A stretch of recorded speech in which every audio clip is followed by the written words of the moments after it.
গোটা দেশকে নিয়ে চিন্তা করে সম্মাননা এবং এই পুরস্কারের যে আয়োজন করেছেন, এতে আমরা আনন্দিত। একই সঙ্গে একটা ব্যতিক্রম ধারা তৈরি করেছেন। আশা করি আগামী দিনে যারা এই সম্মাননা পুরস্কার আয়োজন করবেন অন্যান্য প্রতিষ্ঠানগুলো, তারাও ঠিক এই ধারাবাহিকতা রাখবেন। কারণ আমরা ভারত সহ বিভিন্ন দেশে দেখি যে শুধু একটা জায়গায় তারা সীমাবদ্ধ থাকে না, গোটা দেশ, জেলা, পুরো ভূখণ্ড নিয়ে তারা কাজ করেন।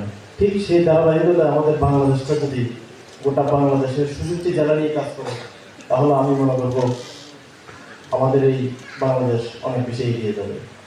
আমি সম্মানিত অতিথিদের শ্রদ্ধা এবং যারা সামনে আছেন সবাইকে ভালোবাসা। আপনারও কথা সাহিত্য পুরস্কার ২০২৬ আয়োজকদের ধন্যবাদ জানাচ্ছি।